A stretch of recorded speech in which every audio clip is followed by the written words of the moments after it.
धोखेबाज पति। समर कभी घर में ऑफिस की बात नहीं करता। यही कारण है कि उनके ऑफिस में कभी कभार होने वाली पार्टियां मेरे लेखन में इतनी महत्वपूर्ण है। ऑफिस के समाचार मुझे वहां पर ही मालूम होते थे। कोई भी पति कभी भी अपने गॉसिप या अफेयर घर में नहीं बताता, लेकिन अगर दूसरों का अफेयर हो तो फट से घर पर सब बातें बताता है। फिर पत्नी पार्टी में दूसरे के साथ मसालेदार खबर शेयर करती है। उस वक्त बताने वाले की आंखों की चमक और सुनने वालों की उत्सुकता देखने लायक होती है। पिछले हफ्ते की पार्टी में मैं सभी महिलाओं के आकर्षण का केंद्र थी। सबसे पहले छवि ने मुझे सबके सामने बेइज्जत करते हुए कहा, उस अकाउंट सेक्शन की बकबक करने वाली वर्षा से तुम्हारे समीर का अफेयर शुरू है, यह बात सच है क्या? उसके बाद प्रिया, दिव्यानी, मंदाकिनी, अंजलि सभी ने इस खबर की पुष्टि की।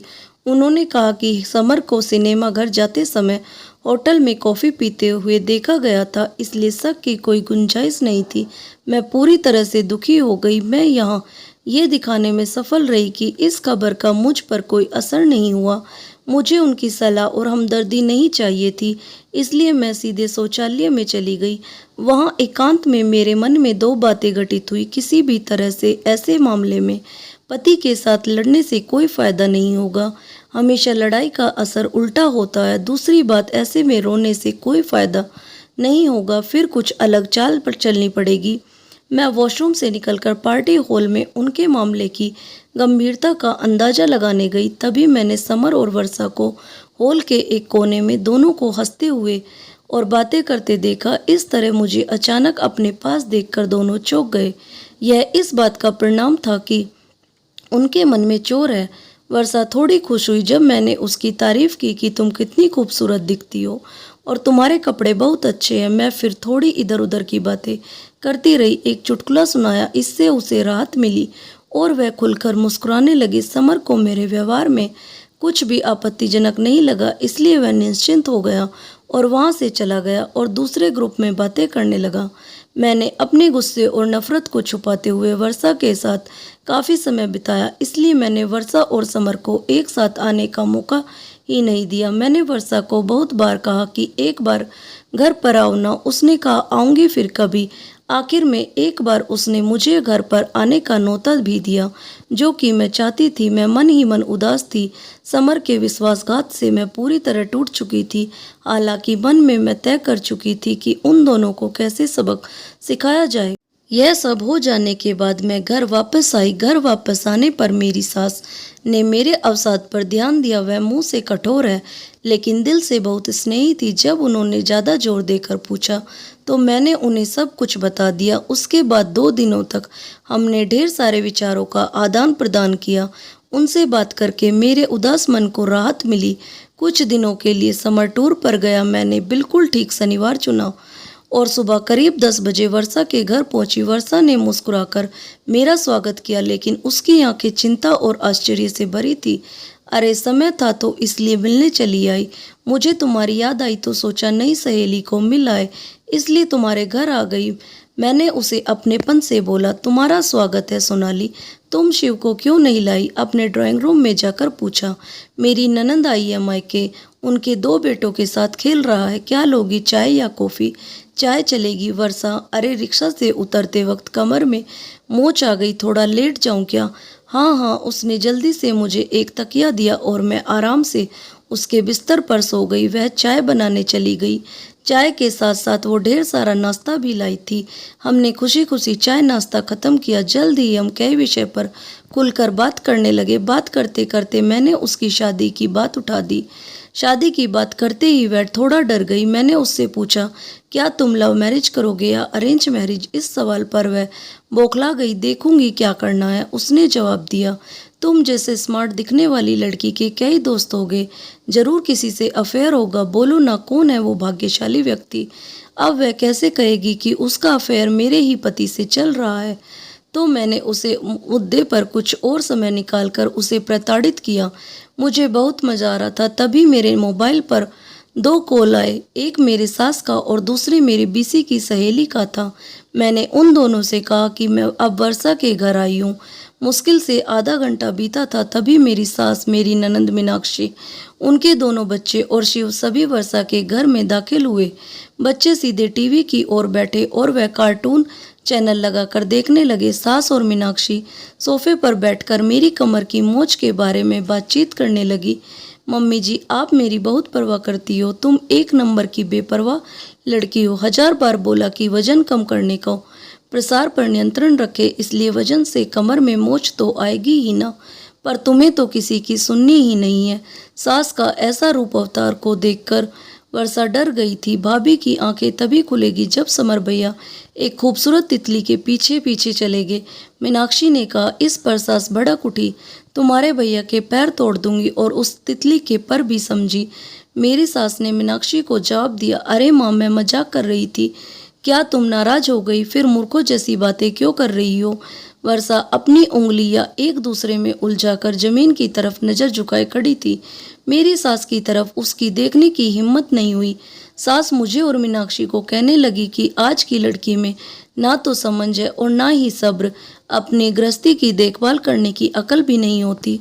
फालतू में इसके उसके लपड़े में पड़ना और प्रेम विवाह करना ठीक है क्या? जिस रास्ते पर आपका काम नहीं है उस रास्ते पर क्यों चलना बराबर ना वर्षा? हाँ, वर्षा ने झिझकते हुए हाँ कहा, तुम्हारी शादी हो गई है क्या? नहीं, तुम कब शादी कर रही हो? जल्दी करूंगी। Very good. तुम्हारे माता पिता कहाँ हैं? मेरे पापा गुजर गए हैं। माँ है, वह आज मेरी मौसी से मिलने गए हैं। कब आएगी? शाम को आने वाली है, मैं उनसे मिलने आऊँगी कभी। सोनाली, तुम यहीं रुकने वाली हो क्या? कमर की मोच कैसी है अब तुम्हारी? माँ, दर्द तो बढ़ गया है, बहुत दर्द हो रहा है, डॉक्टर को बुलाए क्या? नहीं नहीं, मैंने डरने का नाटक किया। और कहाँ वर्षा, तुम्हारे पास आयोडेक्स है क्या? हाँ है ना, लाती हूँ, बोलकर वर्षा जल्दी से अंदर गई। मैंने उससे आयोडेक्स लगवाया। मेरी सास वर्षा को जवान लड़कियों ने कैसे बर्ताव करना चाहिए इस पर लेक्चर दे रही थी। मीनाक्षी जानबूझकर छेड़ने के लिए मजबूर कर रही थी। ऐसा माहौल था कि दोनों किसी भी क्षण लड़ने लगेंगे। उस माहौल में वर्षा का तनाव बढ़ गया था। तभी दरवाजे की घंटी बजी। मीनाक्षी ने जाकर दरवाजा खोला। जब वह लौटे तो उसके साथ बीसी समूह की मेरी तीनों सहेलियां सालू, रूपाली, मीनाक्षी थी। यह तीनों बहुत बातूनी है। उनके आगमन ने माँ बेटी के बीच वाक्य युद्ध को रोक दिया, लेकिन रूम का आवाज एकदम ज्यादा बढ़ गया। अपनी नई सहेली से सेवा करवा रही हो क्या सोनाली? रूपाली ने आंखें फैलाकर कहा और सभी हंस पड़े। वर्षा, तुम्हारे बारे में बहुत सुना है सोनाली से। सोनाली हमेशा तुम्हारे बारे में बोलती रहती है। देखो, उसके दिल में बैठकर हमें वहां से मत भगाना। सालू ने वर्षा के कंधे पर हाथ रखते हुए कहा। हम अपनी नई दोस्ती की नींव को मजबूत करने के लिए गर्मा गर्म समोसे, जलेबी, ढोकला लेकर आए। मनीषा ने इतने बेपरवाह अंदाज में कहा कि वर्षा को हंसना आया। अपना परिचय देने के बाद तीनों साहसपूर्वक रसोई में घुस गए। आयोडेक्स को अपनी जगह रखकर हाथ धोकर वर्षा रसोई घर में गई तो उनकी चाय बनकर रेडी थी। लेकिन एक बात सच है कि सब कुछ वर्षा के घर में था और वह अपनी अपनी जगह पर था। सालू ने बच्चों के लिए फ्रिज से जूस का जग निकाला। हम सब चाय, समोसे, जलेबी खाकर मजे में गपशप कर रहे थे। वर्षा के फ्लैट में ऐसा हंगामा कभी नहीं हुआ होगा। मेरी सहेलियों ने तुरंत वर्षा से दोस्ती कर ली। वर्षा भी उनसे बहुत खुलकर बात भी कर रही थी, जैसे वे पुराने परिचित हो। सालू ने शरारत भरे अंदाज में कहा कि सोनाली, वर्षा से दोस्ती करने से तुम्हें जरूर फायदा होगा। मैंने पूछा, कौन सा फायदा? अरे, समर के ऑफिस में होने से वर्षा तुम्हें वहाँ की सारी बातें बराबर बताएगी। मतलब अगर तुम्हारे समर का कहीं किसी से अफेयर हुआ तो यह तुम्हें तुरंत बता देगी। अरे हाँ, सच में वर्षा, तुम मेरी आंखें बनकर समर पर ध्यान रखोगी? मैंने बहुत प्यार से वर्षा को कहा। वर्षा के गाल एकदम गुलाबी हो गए। उसने जवाब नहीं दिया, सिर्फ सिर हिला दिया और फिर वह टेबल पर रखा सामान समेटने लगी। रूम का फैला हुआ सामान निपटने वाली थी कि तभी मेरे ससुर वहां आ गए। उनके आते ही माहौल बदल गया। मेरे ससुर बहुत स्ट्रिक्ट थे। मेरी सहेलियों ने फटाफट पल्लू दोनों कंधों पर लिया और झुककर उनका आशीर्वाद लिया। सब ऐसे चुप हो गए जैसे उनको बोलना आता ही नहीं हो। बहू घर चलने की स्थिति में हो या एम्बुलेंस बुलाए? उन्होंने गंभीरता से मुझसे पूछा। चलूँगी पापा। मैं विनम्रता से बिस्तर से नीचे उतरी। मैंने डॉक्टर शशि को फ़ोन किया। घर जाते जाते उनको दिखाकर जाएंगे। क्या पापा यहाँ क्यों आई थी? इस वर्षा को मिलने आई थी पापा जी। इसे कभी देखा नहीं, नई पहचान है क्या? हाँ, यह ना समर के ऑफिस में काम करती है। वर्षा बेटा, तुम अकेली रहती हो क्या यहाँ? नहीं अंकल, माँ के साथ रहती हूँ। वर्षा पापा की आवाज़ से ही डरने लगी। चलो अच्छा है, नहीं तो हम हैं ना तुम्हारे साथ। कभी भी मदद की आवश्यकता हो तो हमें बताना। पापा बोले, फिर हमारे तरफ मुड़कर बोले, अब चले। पापा निकले, वैसे हम भी उनके पीछे पीछे गए। घर से निकलते समय मेरी सास वर्षा को बोली, वर्षा बेटा, अब जल्दी तुम्हारी शादी का आमंत्रण हमारे हाथों में देना। देर हो गई तो अच्छे लड़के मिलते नहीं। वर्षा, तुम्हें हम हमारे बीसी ग्रुप की मेंबर बना लेंगे। मैं बाद में तुम्हें फ़ोन करूंगी। रूपाली के इस प्रस्ताव को हम सब ने अनुमति दी। तीनों बच्चे थैंक यू आंटी बोलकर बाहर निकल गए। लास्ट में मैं वर्षा का सपोर्ट लेकर घर से बाहर आई। वर्षा, इन सब की मस्ती खेल कूद तुम्हें खटका तो नहीं है ना? मैंने उससे पूछा। नहीं सोनाली, यह सब तो बहुत भले इंसान है। वह बोली, पर मन से वह थोड़ी नर्वस हो गई थी। तुम सही कहती हो वर्षा, यह सचमुच भले इंसान है और सच कहे तो मुझे इनका ही आधार है। इनकी वजह से खुद को सुरक्षित समझती हूँ। हमेशा मेरी मदद करते हैं। मेरी गृहस्थी को कोई बुरी नज़र से देख भी नहीं सकता, क्योंकि इनसे झगड़ा करना, इनको चैलेंज करना आसान बात नहीं है। ऐसे इंसान नसीब से मिलते हैं। खुद को सुरक्षित महसूस होना, यह बहुत बड़ी बात होती है वर्षा। वर्षा ने गर्दन हिलाई। संभल कर जाना, वर्षा ने कहा। हमने प्यार से एक दूसरे को अलविदा किया। सभी गाड़ी में बैठ चुके थे। मेरी राह देख रहे होंगे। वर्षा का आधार छोड़कर मैं अच्छे से चलकर उनके पास पहुंची। मेरे कमर में मोच आई ही नहीं थी। सब कुछ तय किए मुताबिक प्लान्स किया गया था।